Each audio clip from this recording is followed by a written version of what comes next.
Hello hi നമസ്തേ നമസ്കാരം. ഇന്ന് വീണ്ടും ഒരു സദ്യ വിഭവമായിട്ടാണ് അമ്മ വന്നിട്ടുള്ളത്. കുറേ റിക്വസ്റ്റ് ഉണ്ടായിരുന്ന ഒരു റെസിപ്പി തന്നെയാണിത്. സദ്യ സ്പെഷ്യൽ മസാല കറി. സദ്യ സ്പെഷ്യൽ മസാല വടക്കൂട്ട് കറിയും കൂടാതെ കൂട്ടുകറിയും അമ്മ നേരത്തെ തന്നെ അപ്ലോഡ് ചെയ്തിട്ടുണ്ട്. അതും കാണാൻ മറക്കരുത്. ചാനൽ സബ്സ്ക്രൈബ് ചെയ്യാത്തവരാണ് ഈ വീഡിയോ കാണുന്നതെങ്കിൽ ഇപ്പോൾ തന്നെ നമ്മുടെ സബ്സ്ക്രൈബ് ബട്ടൺ ക്ലിക്ക് ചെയ്യുക പ്ലീസ്. ഓക്കെ, അപ്പോൾ ഒട്ടും സമയം കളയാതെ തന്നെ വളരെ സ്വാദിഷ്ടമായിട്ടുള്ള അമ്മയുടെ സദ്യ മസാലക്കറി കണ്ടിട്ട് പെട്ടെന്ന് തന്നെ മടങ്ങി വരാം. മിക്സറി ഒരു ജാറിലേക്ക് ഒരു 4 ടേബിൾ സ്പൂൺ തേങ്ങ ചിരകിയത് ചേർത്ത് കൊടുക്കുകയാണ്.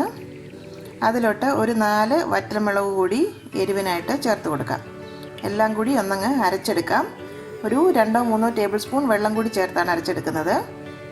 ഈ ഒരു പരുവത്തിലാണ് അരച്ചെടുത്തിട്ടുള്ളത്. ഒത്തിരി അങ്ങ് ഫൈൻ ആക്കിയിട്ടില്ല കേട്ടോ. ഇതിനി നമുക്കങ്ങ് മാറ്റി വെക്കാം. ഇനി ഒരു പാനിലേക്ക് 1 ടേബിൾ സ്പൂൺ വെളിച്ചെണ്ണ ഒന്ന് ചേർത്ത് കൊടുക്കാം. സദ്യയുടെ കറികളൊക്കെ തയ്യാറാക്കുമ്പോൾ എപ്പോഴും വെളിച്ചെണ്ണയിൽ തന്നെ തയ്യാറാക്കണം കേട്ടോ. എങ്കിൽ മാത്രമേ നമുക്ക് ആ നാടൻ രുചി നമുക്ക് കിട്ടുകയുള്ളൂ. അതിലോട്ട് ഒരു 2 ഉരുളക്കിഴങ്ങ് ഈ ഒരു സൈസിൽ കട്ട് ചെയ്തെടുത്തതാണ്, അതും കൂടി ചേർത്ത് കൊടുക്കാം. ഒരു ക്യാരറ്റിൻ്റെ 1/4 ഭാഗം എടുത്തിട്ടുണ്ട്, ചെറിയൊരു കഷ്ണം, അത്രയും മതിയാകും. ഒരു വലിയ സവോള നീളത്തിലല്ല അരിഞ്ഞിരിക്കുന്നത്, ഇതുപോലെ ഒരു ചെറിയ സ്ക്വയർ പീസാക്കി കട്ട് ചെയ്താണ്, അതും കൂടി ചേർത്ത് കൊടുക്കാം. 4 കപ്പ് ഗ്രീൻ പീസ്, ഫ്രഷ് ആയിട്ടുള്ള ഗ്രീൻ പീസാണ്, അതും കൂടി ചേർത്ത് കൊടുക്കാം. ഇനി ഉണങ്ങിയ ഗ്രീൻ പീസ് ആണെങ്കിൽ വെള്ളത്തിൽ കുതിർത്തതിന് ശേഷം കുക്കറിൽ വേവിച്ചിട്ട് വേണം ചേർത്ത് കൊടുക്കാൻ. 1 ടീസ്പൂൺ ഉപ്പും കൂടി ചേർത്ത് കൊടുക്കാം. എല്ലാം കൂടി നന്നായിട്ട് തന്നെ ഒന്നങ്ങ് വഴറ്റിയെടുക്കണം. 1/2 ടീസ്പൂൺ മഞ്ഞൾപ്പൊടി കൂടി നമുക്ക് ചേർത്ത് കൊടുക്കാം.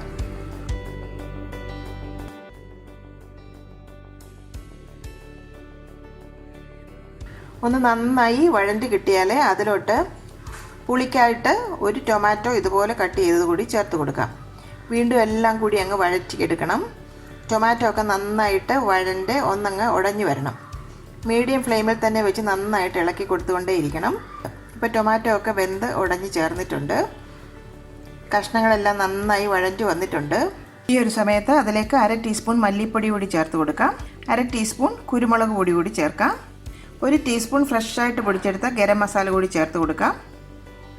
മസാലക്കറി എന്ന് പറയുമ്പോൾ മസാലയുടെ ഒരു സ്വാദാണ് മുമ്പിൽ നിൽക്കേണ്ടത്. എന്ന് വെച്ച് പൊടികളൊക്കെ ആവശ്യത്തിന് ചേർത്താൽ മതിയാകും, കൂടുതലായി പോകാനും പാടില്ല.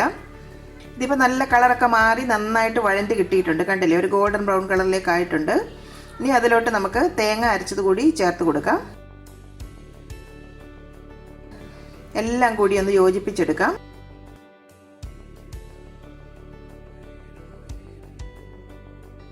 ഉപ്പൊക്കെ ഒന്ന് ചെക്ക് ചെയ്ത് നോക്കാം. അല്പം കൂടി ഉപ്പ് ചേർക്കാം. പൊട്ടറ്റോ ഒക്കെ ചേർത്തിരിക്കുന്നതുകൊണ്ട് കുറച്ച് ഉപ്പും കൂടി വേണം.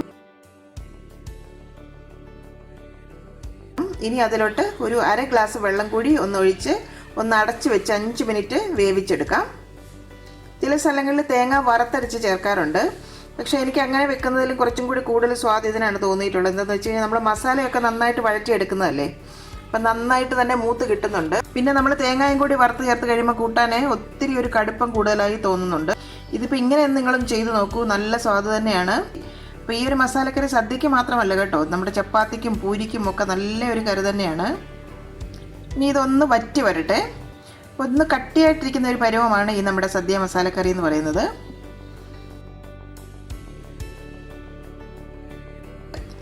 ഇനി ഫൈനലായിട്ട് അതിലേക്ക് ഒരു നുള്ള് ഫ്രഷ് ആയിട്ടുള്ള ഗരം മസാല ഒന്ന് വിതറി കൊടുക്കാം, ഒരു നുള്ള്.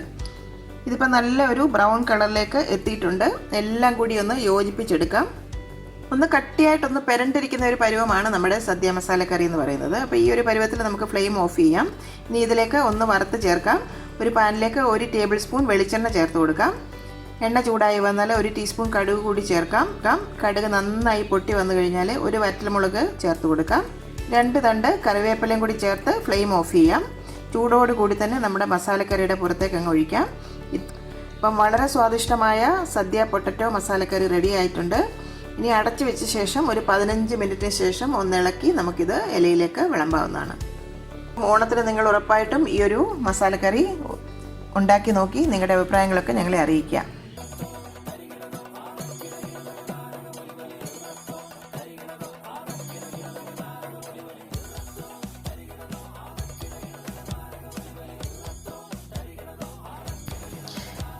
എൻ്റെ അമ്മയുടെ ഇന്നത്തെ ഈ റെസിപ്പി നിങ്ങൾക്ക് ഇഷ്ടമായെങ്കിൽ ഈ വീഡിയോ നിങ്ങൾ തീർച്ചയായും ലൈക്ക് ചെയ്ത് ഷെയർ ചെയ്ത് ഞങ്ങളെ സപ്പോർട്ട് ചെയ്യണം. ഒപ്പം തന്നെ കറി വിത്ത് അമ്മ സബ്സ്ക്രൈബ് ചെയ്യാനും ബെൽ ഐക്കൺ ക്ലിക്ക് ചെയ്യാനും മറക്കരുത്. പെട്ടെന്ന് തന്നെ ഞാനും അമ്മയും മറ്റൊരു റെസിപ്പിയുമായി എത്തും. അതുവരേക്കും നന്ദി, ഗുഡ് ബൈ.